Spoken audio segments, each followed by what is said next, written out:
The named Armchair over here, and I'm with my guest here at episode number 2, who is Jake.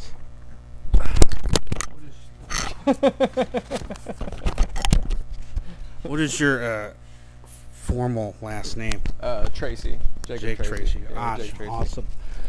He is the owner operator of Rooted Organics here in St. Charles. He's also a proud pet owner, and you know, we love these little guys. They're just, you know, trying to be a part of the discussion and everything. So I'm going to go right to the agenda here. So what have you guys been doing really to what have you been doing lately, and what have you been doing to counteract with you know, COVID's, you know, throwing a curveball economically and such? We've been staying busy here. All right. We've been staying busy pretty much all the way through COVID. You know, there's a lot more people at home doing gardening. You know, it happened right at spring, so a lot of people were getting their outside gardens and veggie gardens going. So we were able to help people set up their organic backyard farms and things like that. You know, there's a lot more hemp in the state right now, so we were fortunate to be able to help a couple hemp farmers get going this year. Sure. How's that going so far? Good is what it looks like. A lot of people are starting to harvest right now. October is coming up very quickly, and Croptober, man. Croptober. Yeah, right on. I'm all about that. Other than that, though, so you guys seems like you guys have been doing good. I myself have bought several items for my own garden. I am, of course, a legal home cultivator, and I bought it here from Jake. You know, he's a wonderful, you know, knowledgeable. We'll get to that in just a little bit. You can give some of your background, but before we go into that, most importantly, have you been staying healthy? Yeah, mentally, physically. Trying my best. I'm here most days, so kind of out of most of the craziness going on out there. Sure, absolutely. There's nothing wrong with being a little bit away from the flagpoles, how we used to say it in the military. You don't want to be near the flagpole. That's where all the brass is. Okay. Well, as far as my health too, we've been eating a lot of stuff from the veggie garden right now. Awesome. Lots of tomatoes and squash are coming in, so I've been trying to eat as much home cooked meals as I can. Well, you know, that's a great thing, and it's you know, if you got a small family or anything at home, it's also a great time to come together and try to be a positive influence and share good things with the younger generations of the family and so forth. We're going to jump right into it.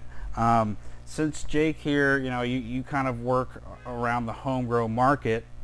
Sounds like we're getting ready to have a customer maybe walk in. If so, not a big deal. So what would you say is the absolute least expensive way someone wants to get started? They've just barely got enough money to get the doctor certification and to do everything, all that, the rigmarole online, pay the $127.50 after taxes to get their patient certification and their home grow, but they're ready to rock for the next year. What's the least expensive way that person can get started growing some good medicine? The cheapest way would be to just get, like, if you absolutely don't want to spend any money except on seeds, you could get something like an autoflower and just throw it in a window in a locked room. Sure. You're not going to yield very much off of it, but you know, you'd get something. If you don't want to spend money on a light, you know, you could also throw something like that on a back porch. It's kind of the end of the season now, but if you get your card in time for next spring, you can throw a plant outside and just make sure it's not where the neighbors can see it, and you should be good to go. Sure. And just so everyone knows that there is a way to grow outdoor. There's specific guidelines on it. I should have actually looked it up right before we did this, but basically it's like you alluded to it somewhat, that you know, your neighbors can't be able to see it. Like if it's a situation, if you have someone close down, they can't be able to look down into your grow. I've seen people have used kind of like mesh fencing, and stuff like that, just to secure it. Yeah, they even make like opaque greenhouse film. And you can do something like that where you just cover maybe the tops of it to where you can't see in over the fence. Yeah. But maybe have open sides to where you still get a good airflow in there. Yeah. And so I mean I'll say this, that what I've learned, that the biggest advantage if you do grow outdoors, number one, Missouri has great soil. That's why people have grown a lot of other stuff here for so many years. I'm from Herman, so of course I'm just going to give a nod to the grape growing capacity of Missouri. You know, I mean, everyone talks all this smack about California, but they make some pretty darn good wine here and grow some pretty good grapes here in Missouri. For whatever that's worth. I mean, wine's not good to drink a lot of anyway. But the sun, of course, is the absolute best light. Yeah, it's also the cheapest. Absolutely. Yeah. But basic indoor lighting. Well, so we're going again with the cheapest, but will still yield. What's the cheapest light a person would have to get? Say they throw some seeds in a cup and then they stick it in soil in a closet, a locked closet or something. Yeah. Like to get a good yield, you'd want to go with, you know, something a few hundred watts. Bare minimum, you could do something like a T5. These are like $40 for a little 2-foot light. You're not going to get very much off of it, but if you just want to grow a plant for the fun of it, it might be something to try. Sure, or just to kind of go through like some of the learning process too, right? Yeah, so this will be able to sprout your seeds. You'll be able to grow a little bitty seedling, maybe about a foot tall. You can maybe sneak maybe a couple of them underneath something like this. Once you get, you know, around a foot tall, you're probably going to want to upgrade lights. Sure, but this yeah, gets you going, right? Yeah, this will get you going. As far as seeds going, I usually just like to take a cup, put a couple inches of water in the cup and float my seeds, and I'll put an index card on top. Put it in a cupboard in the kitchen where it's, you know, room temperature. Find if I go in the basement, it usually takes an extra day. Sure. But put it in the kitchen, and usually takes about 2 days. You'll get a little tail on there. Nice. And I will take my small starter, either like a solo cup or a little 4x4, 5x5 square pot, put my soil in there, my cocoa, and mix it up, and bury the seed tail down. Some people make the mistake of, you know, going like an inch down and burying the seed. Usually the seed's not going to make it up if you're doing that. I find if you put the seed just on top and the tail down, you'll get a nice plant in a day or two. Usually by that time you have a good couple inches going. Okay, right on. So now let's shift gears a little bit. You're talking maybe what's the cost of like a bag of just like soil with some newts in it? You can get a bag of soil for like $20. $20 and $40 for the light. Whatever it costs for a pot, that would be basically. Yeah, I mean, even if you're trying to bare minimum it, I've seen people just poke holes in the bottom of a bag, and you can just roll the sides down and plant straight in the bag. Yeah, I suppose that would work. Yeah. Okay, that's not so bad. So now let's go a little bit more. Let's say you do have maybe $500 to $1,000 to spend, but you want to conserve it, stretch it, most bang for your buck. Let's talk that. You ran some figures here just based off what your guys' options would be. Yeah, I did like a full cheap setup with a 3x3 tent. You'd get a 240 watt light.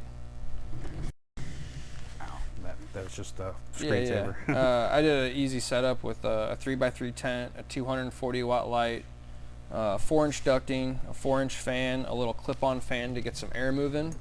We also have a timer. You'll have to time your light cycles, so to do your veg cycle and your flower cycle. Sure. Usually for veg you want to do 18 on, 6 off. Okay. And then for flower you'll want to do a 12 and 12 cycle. Okay. And now that the difference though is with autos, right? You can just do straight. Yeah, autos I would just do 18 hours on, 6 off all the way through. Yeah. So you can just leave them in your veg room and cycle things to your flower room if you have 2 areas. Okay, right on. Did we already go through that whole list? Yeah, we got soil, you know, pots. You can get like 6 2-gallon pots for a couple bucks. Usually like $1 a pot. They make all. Hey, no spaghetti for you. Hey, Rosie. She's been trying to jump up high lately. I think she might try to cat it. I hear Hey, you. Rosie. Sorry. Yeah, there's pots. Usually like $1 a piece for, you know, a little 2-gallon Sure, pot. yeah. So if you have a little area or an extra closet, you can sneak a couple pots into in a light. Okay. You know, you're gonna want to make sure you have some kind of airflow in there. Okay. Usually you want to have fresh air coming in and hot, humid air going out, or whatever grow area you're Sure. in. So that it might be then worth investing in like a little in an exhaust fan or an inlet fan type deal. Yeah, or even passive airflow. So if you just have an exhaust fan, Okay. as long as you have an open inlet of fresh air coming in, Yeah. you'll have cool air cycling Yeah, through sure, your yeah. space. Yeah. I don't remember. I can't remember for certain if that's positive or negative air. I think that'd be if you're sucking the air out. That's negative air pressure. That's how you're making Yeah, it if flow. you're pushing air in, then it's positive. Exactly. All right. So now we figured that out. Rosie. We got the secret to life. So now the most important aspect of your grow is what? Is probably your genetics and your lights. Yeah, it's really good. It's really important to start with good genetics. Okay. If you don't, you're gonna be wasting a lot of time and energy. Okay. Yeah.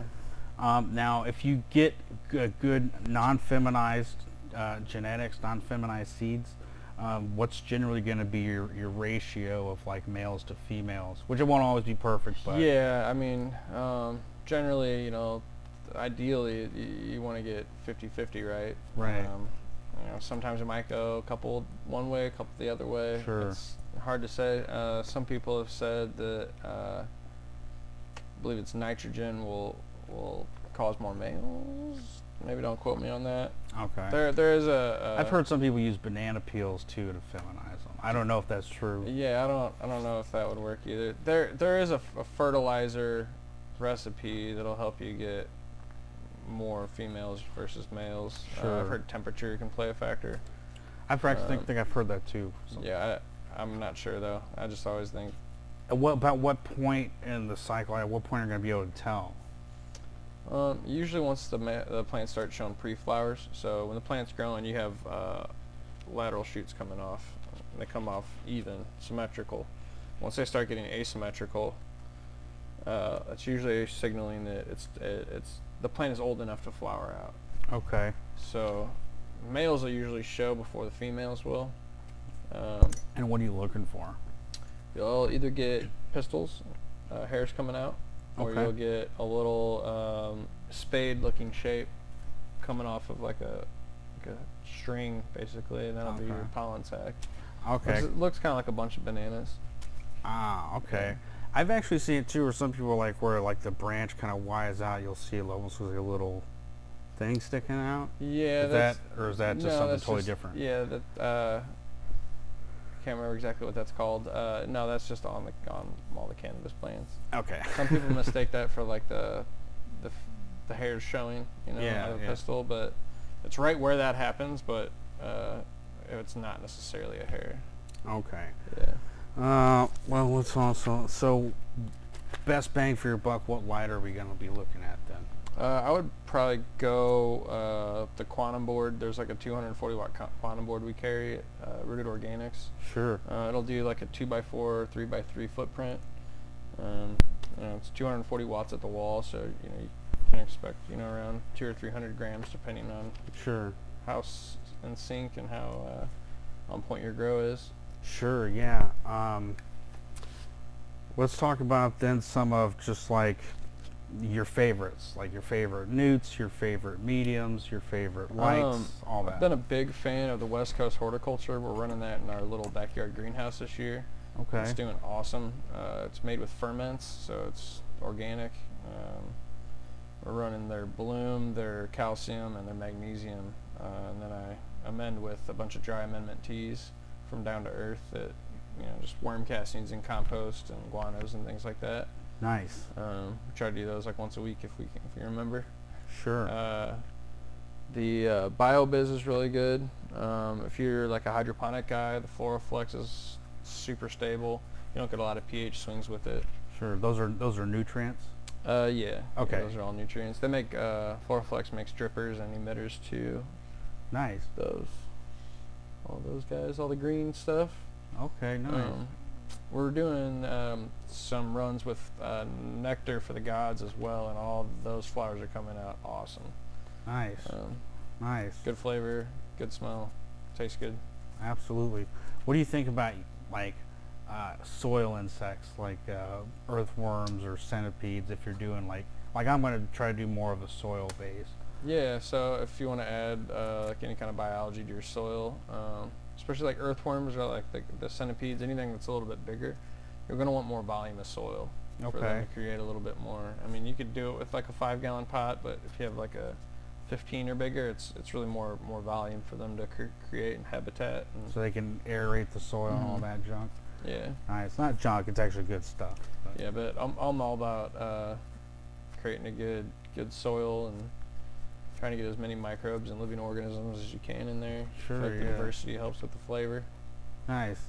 I mean, and also just having I mean, if we learned anything from, science and biology, it's that diversity, a diverse population, a diverse ecosystem increases the quality of life for all that live in that ecosystem. Yeah. Yep. Principles on life even. Right? Yeah. Sure. Yeah. I mean, I'm just, I'm just spitballing here. I'm not no kind of expert, really, hence the name of the show. But I just kind of what I think and stuff. Yeah. What's your favorite mediums? I like soil. Soil? Yeah. Straight up? I like soil and trying to put as much. Just creating your own soil straight. Probiotics you can get in there. Yeah, sure. Lots of mycorrhiza, like lactobacillus.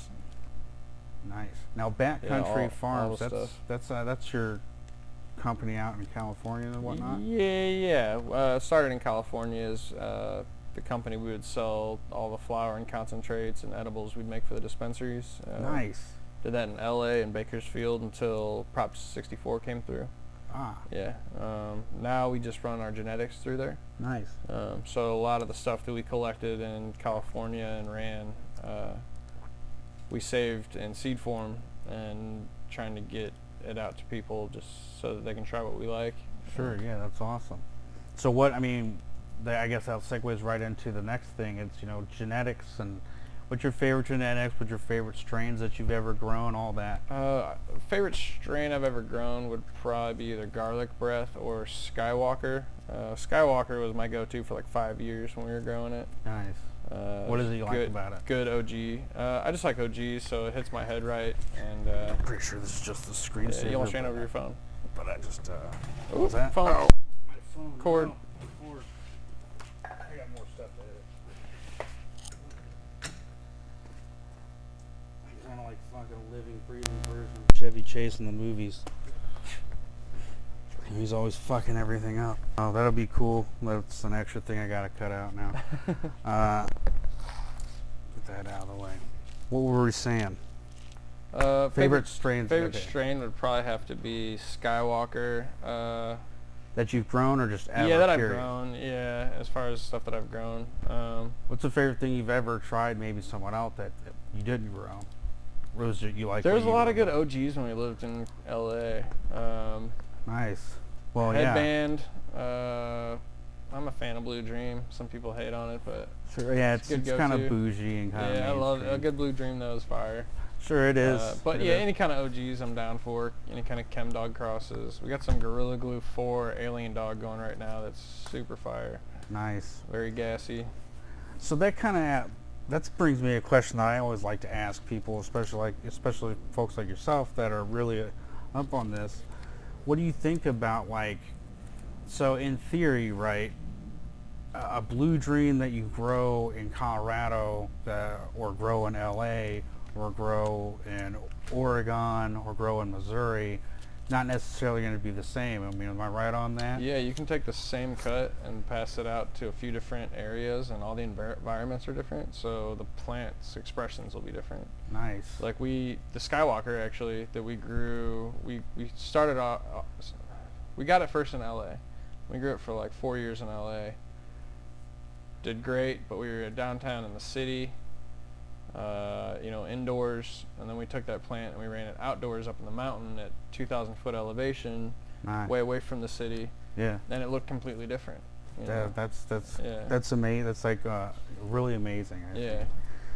That's awesome. So that kind of leads to why I often try to tell people, like, and this is not exactly growing wise, but I often try to tell people that, like, if you're looking for like what's going to be the best genetics for the best medicine for you, really the only thing you can look at is what's the terpene profile, what's the cannabinoid profile, right? And try to match them as close as you can. Some people are like, what are the best? And it's like, I can't speak for you. I like OGs.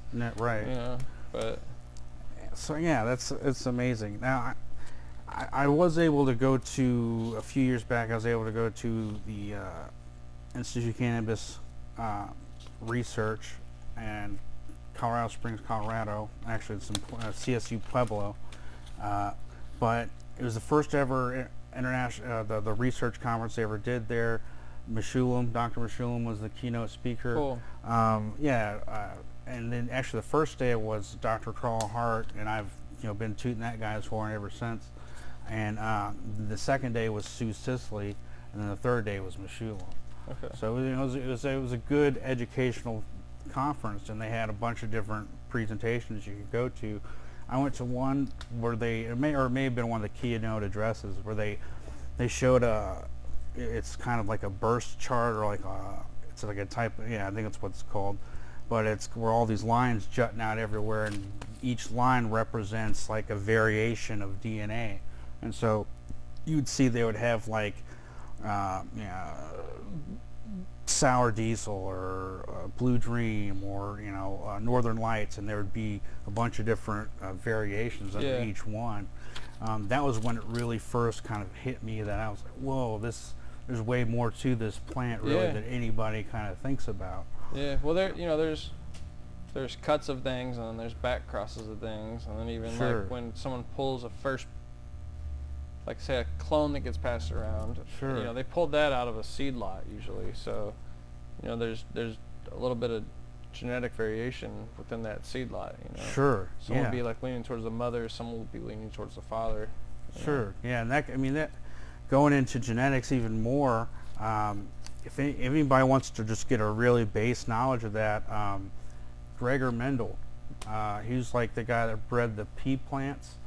I think it was that type of basic observation of trading characteristics between plants, and that what they noticed is that when you shut off the female plant from pollination, that's what grows the big fat sticky buds, because the female is trying to be more capable of getting pollen to her sex organs. So I don't know if Gregor Mendel did that, but I know that that's something that they've actually known about for a long, long time, which really feeds into another, just kind of getting off the beaten path, but there's another hierarching theory I have, and that's simply this. The potency data that's been given to us for years from the DEA and from DARE is bullshit. Or they're saying that they only had 4% or 5% or 2% THC marijuana to smoke in the 60s, and the whole it's not your mother's marijuana. They've been saying that for like 40 or 50 years. Yeah. I think Anslinger might have even said that back in the 30s.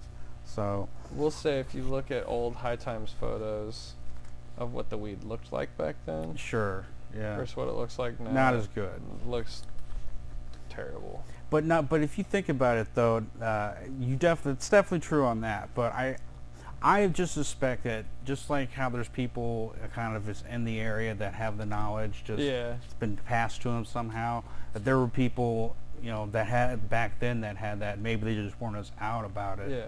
So there's that too.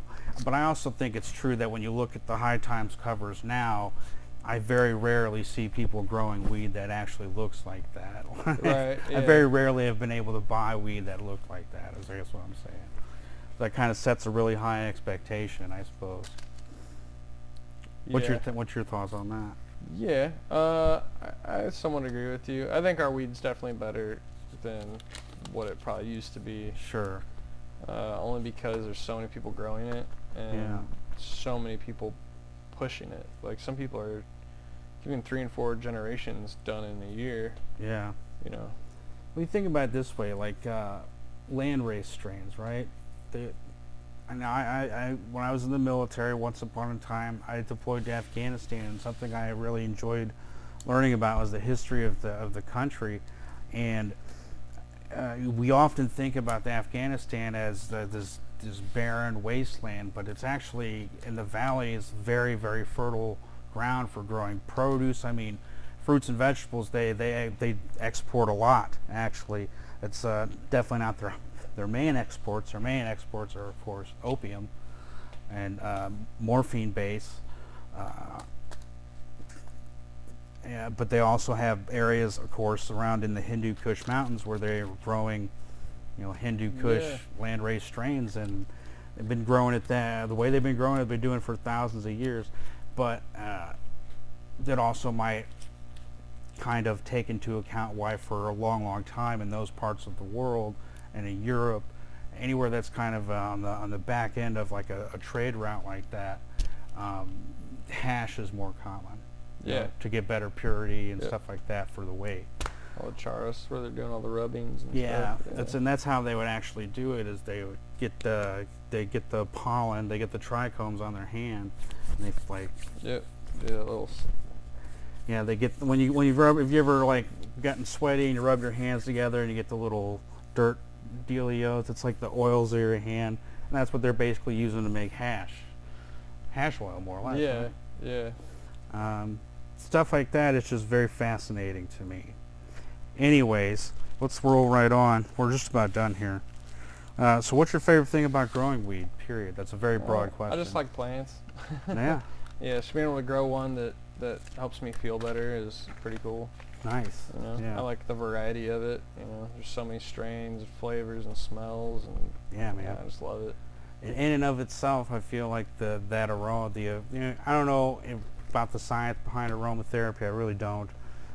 It's something I perhaps do need to look into more. But terps. Yeah, I certainly feel better, when I smell certain smells, and you get a lot of that in cannabis, It's amazing. I think that's basically it. We'll end with one more question. Oh, I wanted to say something too about Sure. sheet things. You might have to edit this back to the front. I won't be able to put it back in the front, but you can just say, hey, one more thing I forgot to put in. All right. Yeah, one more thing that I forgot to put in about going like the cheap route. Sure. You see a lot of like different grow tent setups on the internet. Yeah. I won't name any brands, but sure. You get what you pay for with grow equipment. If you get a cheap tent and a cheap light and a cheap hood, it's not probably going to do what you think it's going to do. Well, sure. A lot of times, even those fans won't even make it through a cycle. I shouldn't say a lot of times. I've seen it where those certain fans won't even make it through a full cycle. Sure. So you end up replacing and doing different things. And what would you say is the best tent, the best brand and all? Probably Gorilla tents. My experience, they're super thick. The zippers are nice. The poles are nice. Nice. Yeah. They're sturdy. Right on. Well, guys, I think that's mostly what we came down here to talk about today. Jake, thanks for taking the time. I know we kind of had to do some judo there to get it in between. You had some customers, not a lot of customers. We're not up in here breathing in each other's faces, hence the distance here. But, we're trying to share knowledge any way we can. Yeah. And, as much as you can say it's like a monkey paw wish, right, with social media and stuff like that. In times like this, we can use it as a way to get certain information out to more people. But it also is, we were talking about just before, how much it can really just detract from your overall quality of life. I feel, anyways. I've been trying to stay off it if I can, but it's hard. Sure, yeah, especially during political time, seasons. We're not even going to discuss anything like that. But I'm up here at Rooted Organics almost every day, though. So if you guys have any questions, come holler at me. Right on. And you always tell me, like, any price you find that you'll try to match it if you can? I'll do my best. There's some stuff I just can't compete with, but I try to price everything as reasonably as I can. Right on. Well, I've never found anything I bought from here too expensive. I appreciate that. So, yeah. And for what it's worth, Jake's any way that he's able to help people out, that it doesn't necessarily cost them money. Like for instance, you giving me that pallet, that wood pallet for my own grow, stuff like that. So don't think you're going to come up here and get free samples or anything like that. But you know, Jake's a good guy, is what I'm saying. I appreciate that. Yeah, not a problem, man.